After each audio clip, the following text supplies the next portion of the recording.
Why is it that Jake Paul doesn't fight real boxers? Maybe you're a fan of Jake, or maybe you're not. But one thing we can all agree on is that he definitely hasn't taken a conventional route in his boxing career. Often it feels like he's fighting old, washed up MMA fighters or guys who aren't boxers at all. And this is what some people have to say about it. The only actual boxer he fought and got rocked. And this is referring to Tommy Fury when he lost in that match. I wonder when Jake feels he's ready to fight a real pro boxer in the same weight class and about the same age. Essentially taking shots at the fact that Jake is fighting MMA fighters who are sometimes in their 40s, or even when he's getting ready to fight Mike Tyson, who's going to be 58 years old when they fight. And we'll get more into that in just a second. Or the fight with Anderson Silva when he says, honestly looks like Silva was holding back. Got paid not to knock him out. So to answer the question on why Jake Paul doesn't fight real boxers, we need to dive into something that I feel like a lot of people don't understand, and that is how conventional boxers start their careers. Let's look at someone considered to be one of the best ever, Floyd Mayweather. Take for example some of Floyd's first 10 opponents he's faced. He comes to us from El Centro, California. His professional records, 2 wins, 1 defeat. Introducing Roberto Apodaca. First, there's Robert Albacado, who has a professional career spanning just 3 years with a record of 1-5. And then you have Reggie Sanders, who was 12-47, and Jerry Cooper, who was 16-16, or Edgar Alana, who was 0-4. Or let's look at another one, Jesus Chavez, on his 9th fight, who was 3-22. These are all professional boxers, but they're definitely not top tier competition. And this is important that fighters don't fight great fighters off of the start. The point is, Floyd wasn't making nearly as much money, and no one was watching him during his early fights. Especially compared to Jake, who has literally millions of eyeballs on him for every single fight he's had. You can even compare Jake's first fight to Floyd Mayweather's first fight, and you can just see the difference in crowds, right? Floyd's fighting some outside venue that looks like it's a state fair or something like that, while Jake is literally fighting with Mike Tyson, which, yes, we'll give him some credit as well, but still,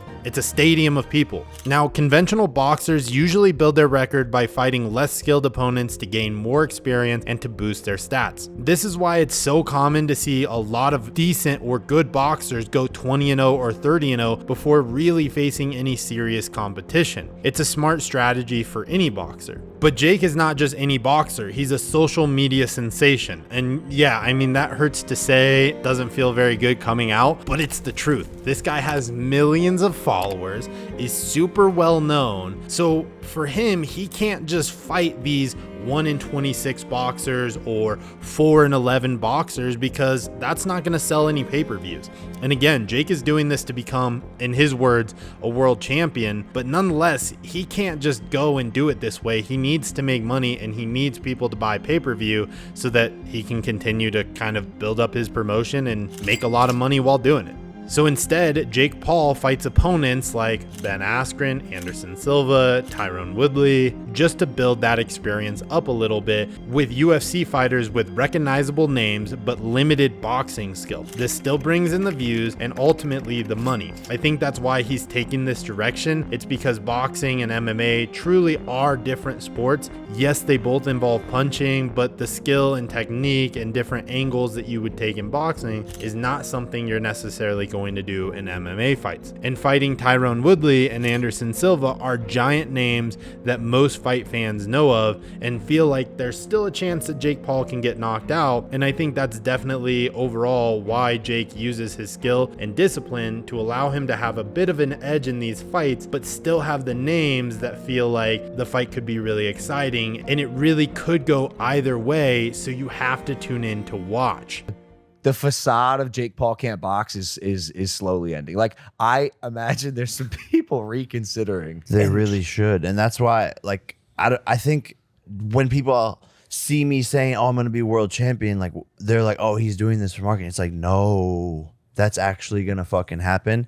And I believe in my skill. And the number one thing you need in boxing is the God-given ability, and the skill can come later. But I have the God-given ability of power and speed, which not every fighter has. And so that's the equalizer in all of these fights. It's Deontay Wilder, it's Gervonta, it's all these people who, you know, were on these crazy KO streaks because they just have too much power for all their opponents. And that really is my goal, and to prove to anyone that I actually can do it. And to go from a Disney Channel kid who, you know, was not in the gym at all to a world champion, I think would be a remarkable story. And I think it would inspire a lot of other kids to chase their dreams, no matter how wild or crazy or sensational that they are. Now, Jake has claimed in a lot of different interviews that these fights are risky, but let's be honest, are they really? Now, definitely some of his more recent fights might be riskier, but it's clear Jake is picking opponents very carefully. For example, when he fought Tommy Fury, a real boxer from a real boxing family with an older brother that is a heavyweight champion. He's really whispering me, I love you, man. I love you, man. You're the champ. You're the champ. United Kingdom. So anyway, when Jake fought Tommy, he was 8-0. It was a much closer fight, and ultimately it led to Jake's first loss, which is not a deal breaker to Jake, as Jake has shown some very serious resilience and wanting to come back even stronger.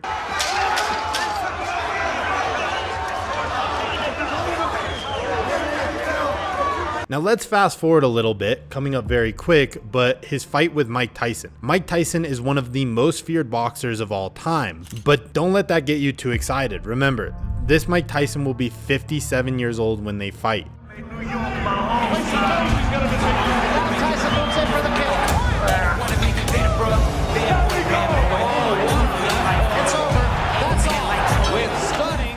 Now, Mike Tyson is a legend, no doubt, but he is far from his prime. The Mike Tyson Jake Paul is fighting is not the same as the one in those highlight reels that I've already showed you. So while it's still exciting on paper, the reality is much different. Jake still holds the advantage in youth, size, and recently experience, as far as Mike hasn't really been in the ring in quite some time. Yes, he fought Roy Jones Jr., but that was a while ago. What Roy Jones is doing is really...